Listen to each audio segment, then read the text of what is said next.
children have drunk English water. We've eaten well this evening, and that's because we live in the suburbs of London, and because our name is Smith. Potatoes are very good fried, in fact. The salad oil was not rancid.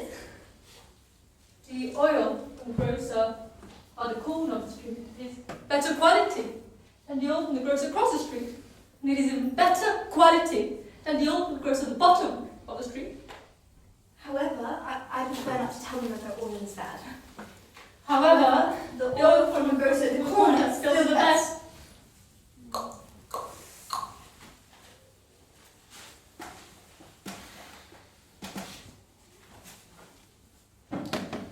Mary did the potatoes very well this evening. The last time she did not do them well. I do not like them when they are well done. The fish was fresh. It made my mouth water. I had 3 helpings. That made me go to the WC. You also had 3 helpings. However, the third time took way less than the first 2 times. Well, as for me, I did a great deal more. I ate better than you this evening. Why is that? Usually it's you that eats more. But still, the soup was perhaps a little too salty. It was saltier than you. It also had too many leeks and not enough onions. I regret I did not advise Mary to add some aniseed stars. Next time, I'll know better.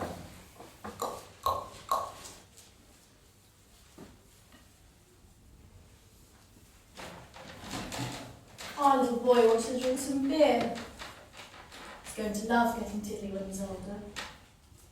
He's just like you. Did you not see him staring at that bottle?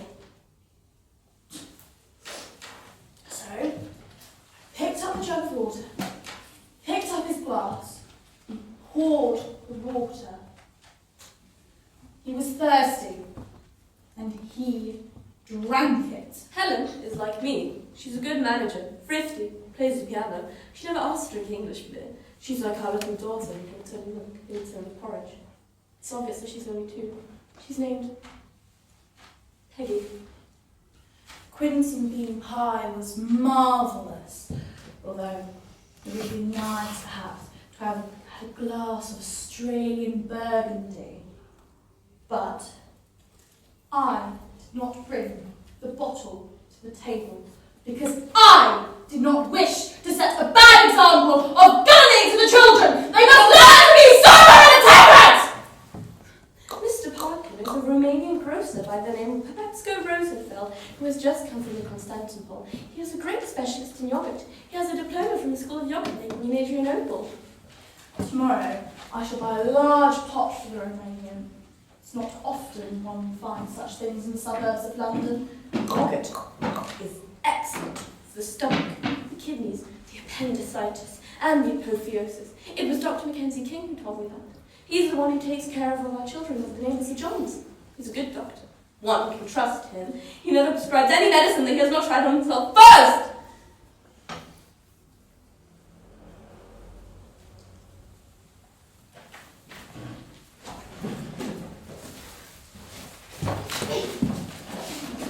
Before operating on Parker, he had his own liver operated on first, although he was not the least bit ill. But how does it happen that the doctor pulled through while Parker died? Well, because the operation was a success in the doctor's case, and it was not in Parker's. But Mackenzie is not a good doctor. The operation should have succeeded with both of them, or else both should have died. Why? A conscientious doctor must die with his patient if they can't get well together. The captain of a ship goes down with his ship into the briny deep. Does not survive alone. But one cannot compare a patient with a ship. Why not? A ship has diseases too. Moreover, your doctor's as hell as a ship. That's why he should have perished at the same time as his patient. Like the captain And a ship. Ah, I hadn't thought of that. What conclusion do you draw from this? Oh, doctors are quacks. And our patients too. Only the Royal Navy is honest in England. But not sailors. Naturally.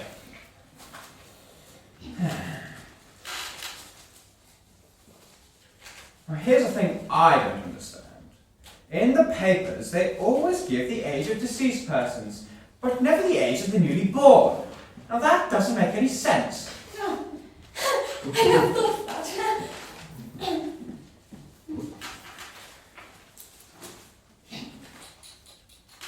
It says here that Bobby Watson died.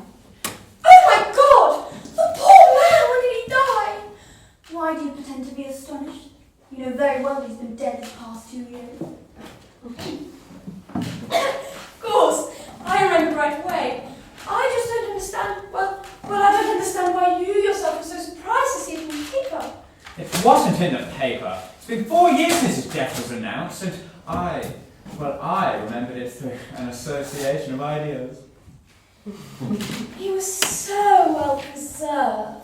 He was the handsomest corpse in Great Britain, if you didn't know his age. Poor Bobby, he'd been dead for 4 years and he was still warm. A veritable living corpse. And how cheerful he was. Poor Bobby. Which poor Bobby do you mean? It's his wife that I mean. She's called Bobby too, Bobby Watson. Since they both have the same name, you could never tell one from the other when you saw them together. It was only after his death that you could really tell which was which. And there are still people today who confuse her with the deceased and offer their condolences to him. Do you know her? I only met her once, by chance, when Bobby's buried. I've never met her. Is she pretty? Well, she has regular features, yet one cannot say that she's pretty. She's too big and stout. Her features were not regular, so one can say that she's very pretty. She's a little too small and too thin. She's a voice teacher.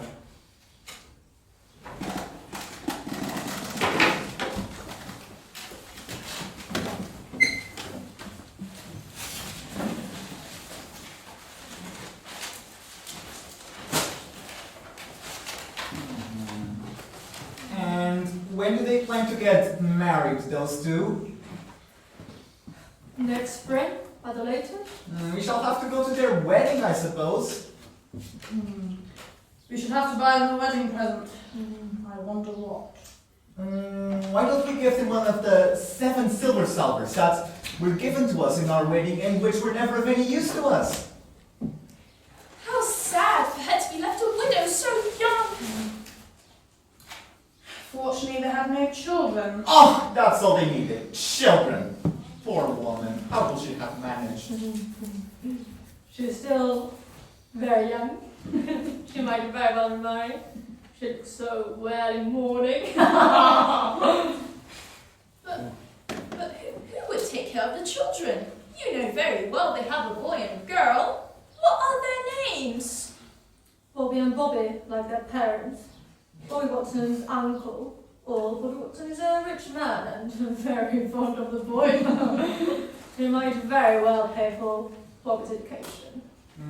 That will be proper. In that way, Bobby Watson's aunt, old Bobby Watson, might very well in her turn pay for the education of Bobby Watson, Bobby Watson's daughter. That way Bobby Watson's mother, will remarry. Has she anyone in mind? Yes, a cousin of Bobby Watson. Who? Bobby Watson? Which Bobby Watson do you mean? Why, Bobby Watson, the son of old Bobby Watson, late Bobby Watson's other uncle? Not thou and someone else. It's Bobby Watson, the son of old Bobby Watson, Bobby Watson's aunt. Is that Bobby Watson, the commercial traveler? All the Bobby Watsons are commercial travellers.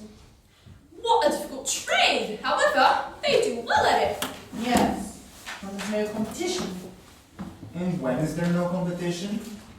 On Tuesdays, Thursdays, and Tuesdays. 3 days a week? And what does Bobby Watson do on those days? He rests and he sleeps. But why doesn't he work those 3 days if there's no competition? I don't know everything! I can't answer all your idiotic questions!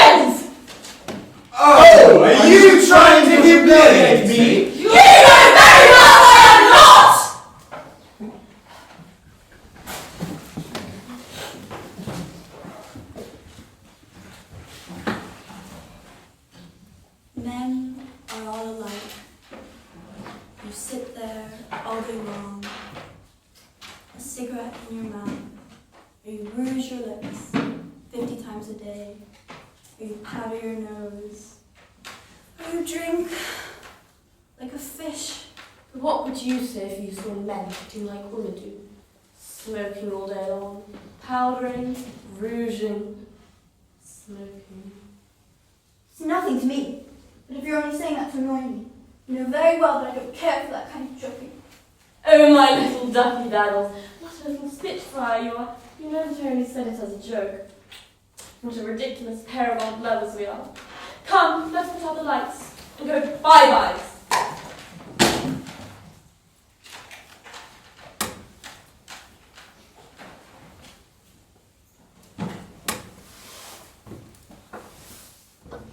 I'm the maid. I've spent a very pleasant afternoon. I've been to the cinema with a man, and I've seen a film with some woman. After the cinema, we went to go and drink some brandy and milk and read the newspaper. Why, I hope you've spent a pleasant afternoon. That you went to the cinema with a man, and that you drank brandy and milk. And the newspaper. Oh, Mr. and Mrs. Martin, your guests are outside. They were waiting for me. They didn't dare come by themselves. You were supposed to have dinner with them this evening. Yes, we were expecting them. And since they hadn't made an appearance, we were going to start dinner without them. We've had nothing to eat all day. You should not have gone out!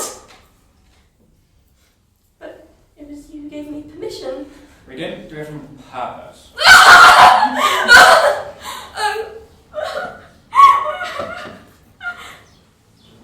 I bought me a chamber pot. Dear Mary, please open the door for Mr. and Mrs. Martin and ask them to step in. We will change quickly. Why have you come so late? You are not very polite. People should be punctual. Do you understand? Oh, come in and have a seat. Now that you're here.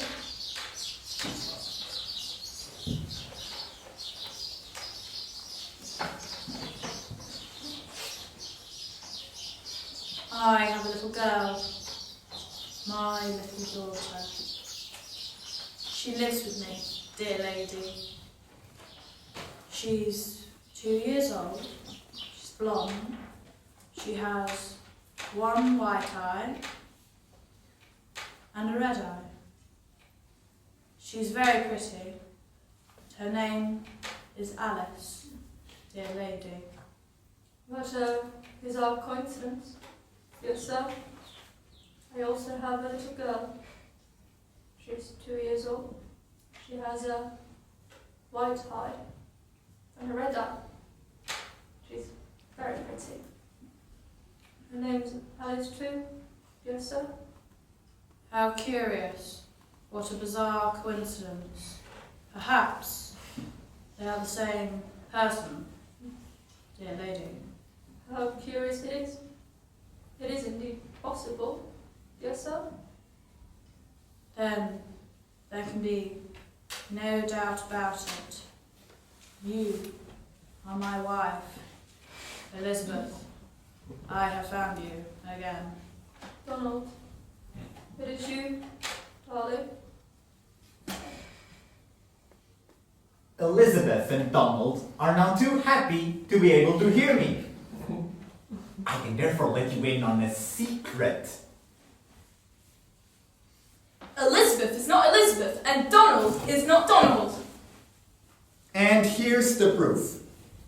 The child that Donald spoke of is not Elizabeth's daughter. They are not the same person. The child that Donald spoke of has one white eye and one red eye like Elizabeth's daughter. But whereas his child has a white right eye and a red left eye, Elizabeth's daughter has a red right eye and a white left eye. And so all of Donald's system of deduction collapses when it comes up against this last obstacle, which destroys his whole theory. And in spite of extraordinary coincidences which seem to be definitive proofs, Donald and Elizabeth, not being the parents of the same child, are not Donald and Elizabeth. It's in vain that he thinks he's Donald, and it's in vain that she thinks she's Elizabeth. He believes in vain that she's Elizabeth, and she believes in vain that he's Donald. But they are sadly deceived. But then, who is the through Donald. But who is the true Elizabeth? Who has any interest in prolonging this confusion? I don't know. Let's not try to know. Let's leave things as they are. Darling, let's forget all that has passed between us and live our lives as before. Yes, darling.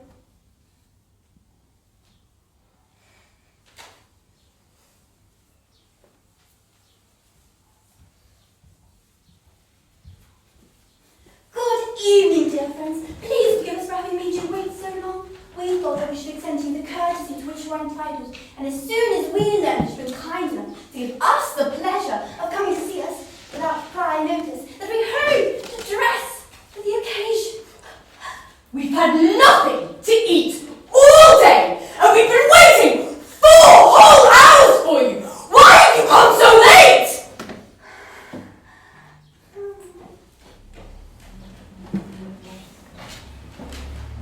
Ding dong! Goodness, someone is ringing. There must be somebody there. I'll go and see.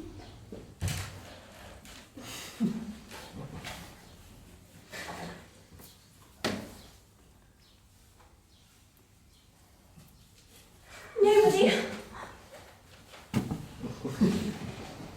I'm going to give you another example. Ding dong! Goodness, someone is ringing. There must be somebody there. I'll go and see.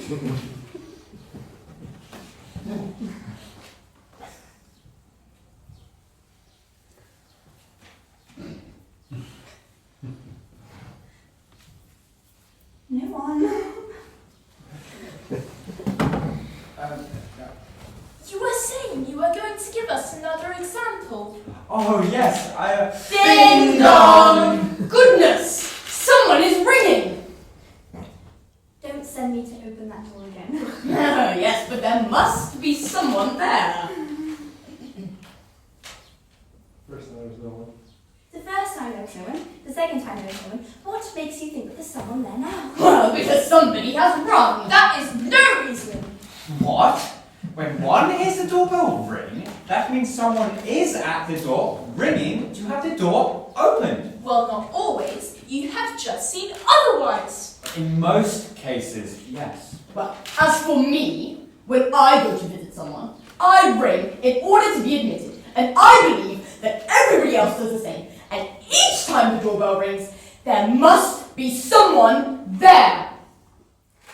That is true, in theory, but in reality things happen differently. You have just seen otherwise. Your wife is right.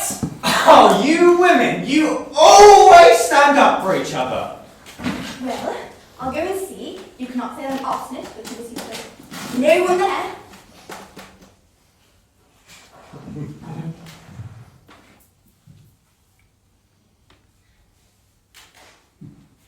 You see? Nobody! Oh, these men who always seem to be right and I'm always wrong! Ding dong! Goodness! Someone is ringing! There must be someone there! Don't tell me to open that door again! Experience teaches us that when one hears the doorbell ring, there is never anyone there! Never. It's not entirely accurate. In fact, it is false! When one hears the doorbell ring, it's because somebody has rung it! He won't admit he's wrong. My husband is very obstinate too. There's someone there. It's not impossible. No. Yes! I tell you no. In any case, if you wish to know, go and look yourself. You're not going to disturb me again. I'll go. Oh, how do you... It's the fire chief!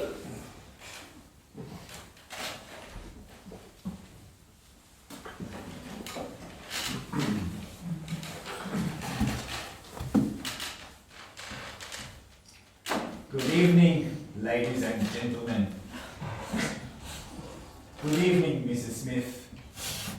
You appear to be angry. You see, Mr. Fire Chief, it's because my wife is a little chagrined that I've been wrong. There's been an argument between Mr. and Mrs. Smith, Mr. Fire Chief. This is no business of yours, and I beg you not to involve outsiders in our family arguments. Oh, my dear, this is not so serious. The fire chief is an old friend of the family. His mother courted me, and I knew his father. His father asked for my daughter's hand in marriage if I ever had one. And he died waiting. That's neither his fault nor yours. Well, what is it all about? My husband was claiming. No, it was you who was claiming. Yes, it was she! No! It was he! Don't get excited. You tell me, Mrs. Smith. Well, this is how it was. It is difficult for me to speak openly to you, but the fire chief is also a professor.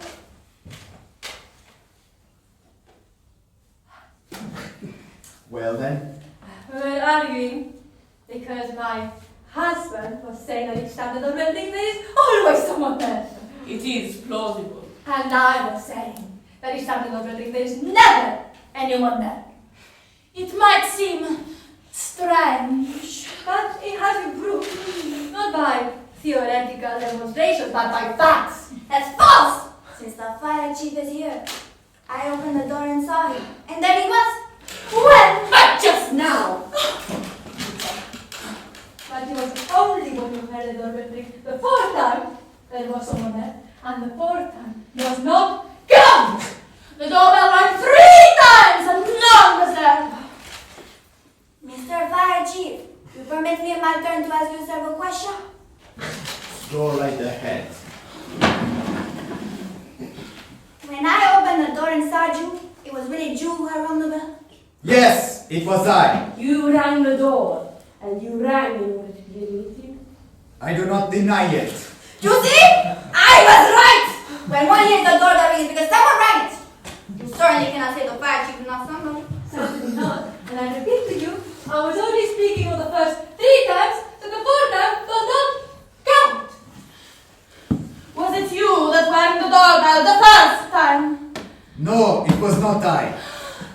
You see, the doorbell rang and no one was there. Perhaps it was someone else. Were you standing at the door for a long time? 3/4 of an hour. And you saw no one? No one. I am sure of that. Did you hear the doorbell ring the second time? Yes. And that wasn't I either. And there was still no one there. I was right there! And what were you doing standing at the door?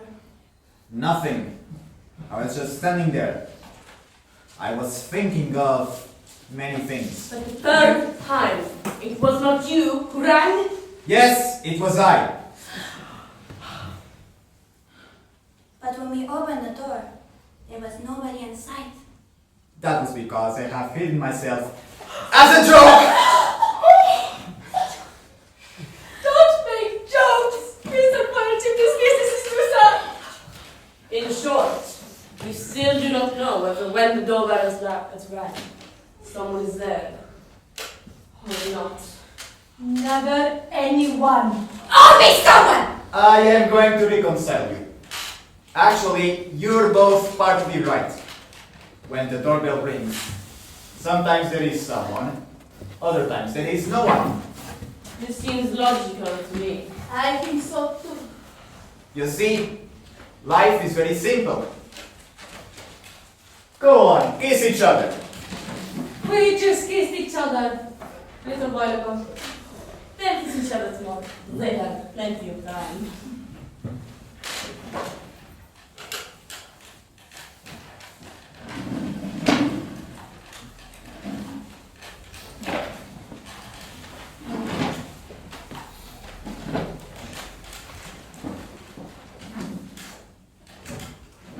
Oh, Mrs. Bartley, since you are not suppressed, stay a little while longer. You'll be doing us a great favour. Shall I tell you some stories? Oh, by all means, how charming of you. Story, great. What's even more interesting is that 5 minute stories are all true, and they're based off of experience. I speak from my experience. Truth. Nothing but truth. No fiction. That's right. Truth is never found in books, only in life. Begin. Begin. Be quiet. Claire, begin. Excuse me. Don't look at me that way. You're embarrassing me. You know I'm shy. Oh, isn't he charming? Oh, sweet child. Okay. I'm going to try again, Hal, but promise me you won't listen. But if you don't listen, I'm supposed to hear you. I didn't think of that. He's just a boy. Sweet child. Chin up. The dog and the cow. An experimental fable. Once upon a time, another cow asked another dog, "Why have you not swallowed your trunk yet?" "What do you mean?" replied the dog. "It's because I thought I was nothing." Hey, what's the moral? That's for you to find out. He's right. He's right. Tell us another. The young calf had eaten too much ground glass. As a result, it was obliged to give birth. An uncle, it brought a cow into the world. However, since the calf was a male, the cow could not call him Mama, nor could it call him Papa, because the calf was too little. Oh, sweet Lord. I'll be damned. As a result, the calf was obliged to go get married, and the registry office carried out all the details completely a la mode. Yeah. Alamode, this I am. Like trikes. You've heard that one? Oh, it was all in the paper. Yes, it happened not too far from our house. Okay. I'll tell you another. The cock. Once upon a time, a young cock wished to play the dog.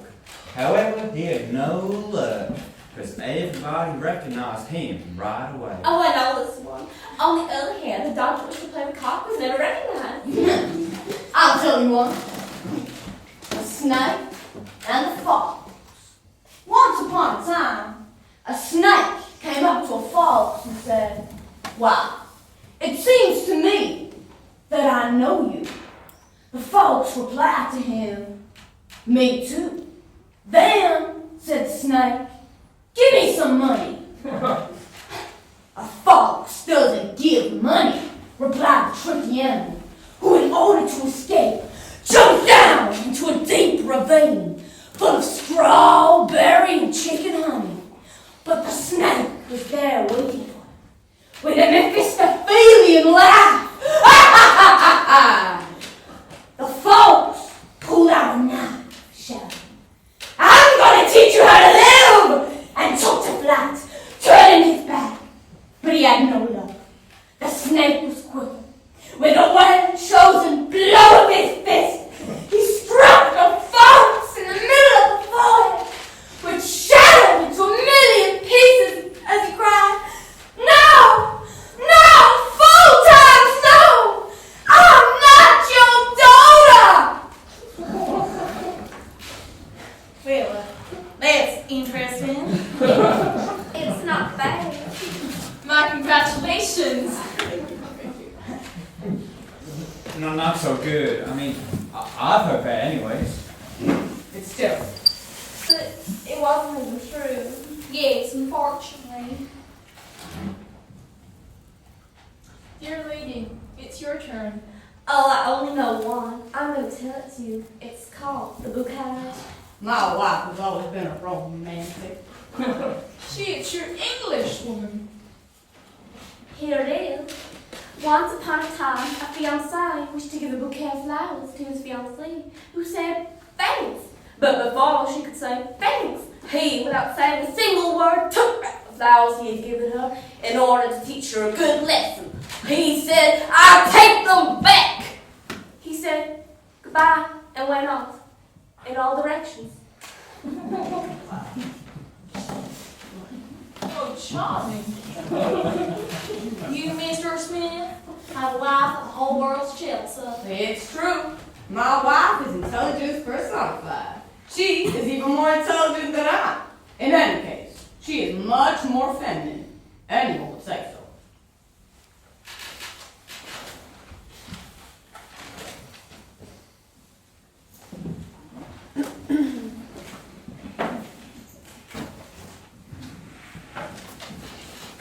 Excuse me, Mr. Fire Chief, but I didn't follow your story very well.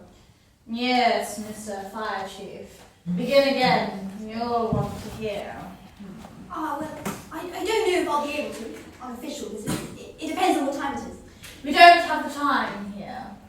But the clock. It runs badly. It's contradictory. It always dictates the opposite of what the hour really is. Madam, sir, What are you doing here? What have you come in here for? I hope, Madam and sir, will excuse me, and the ladies and gentlemen too, but I would like to tell you a story myself. What is she saying? I believe our friend's Meg is going crazy. Who does she think she is? Oh! Why butting in? This is really uncalled for, Mary. But is she? Incredible! And you? Incredible! Here! And how? You know each other? So good to see you again. At last. This is too much. Here, in our home, in the suburbs of London. It's not proper. It was she who extinguished my first fire. I'm your little fire hose. If that's the case, dear friends, then these emotions are understandable, human, honorable. All that is human is horrible. Even so, I don't like to see it. Mama. She's not been properly brought up. Oh, you have too many prejudices. Well, which I think is that a maid, after all, even though sort of my business, is never anything but a maid. Even if she may sometimes be a rather good detective. Oh, let me go. Not being said, they're not so bad. Not so bad, really. You two are very touching, but at the same time, a little, Yes, that's exactly the word. a little too exhibitionistic. There is a native British modesty, forgive me yet again for attempting to define my thought, not understood by foreigners, even by specialists, things to which I may thus express myself. Of course, I mean not refer to you, not at all. I was going to tell you. Don't tell us anything. Oh, yes.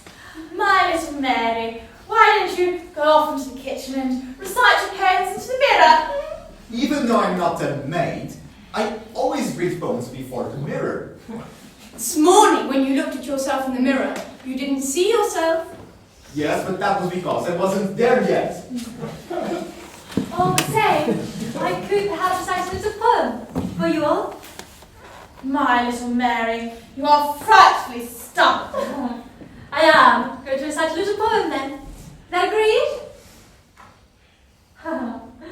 It's a poem entitled The Fire, in honour to the fire chief. The poys were burning in the wood. Stone, Got fire! castle, Got fire! forest, Got fire! Got fire! Got fire! Got fire! Got fire! Got fire! Got fire! Got fire! Got fire! Got fire! Got fire! That sent chills up my spine. Even though there's a certain warmth in those lines. I thought it was marvelous. All the same. You're exaggerating. Just a minute. I admit. But this is my conception of the world, my dream, my ideal. And now this reminds me that I must leave. Since you don't have the time here, I must tell you that in exactly 3/4 of an hour, in 16 minutes, I'll be having a fire at the other end of the city. Consequently, I must hurry, even though it will be quite unimportant. What should it be this time? A little chimney fire? Oh, not even that. A straw fire and a little heartburn. Well, we're sorry to see you go. Thanks to you, we've had a truly Cartesian quarter of an hour. But speaking of that, the Bald Soprano. She always wears her hair up. Ah, okay. Well, goodbye, ladies and gentlemen. Good luck and a good fire. Let's hope so for everybody.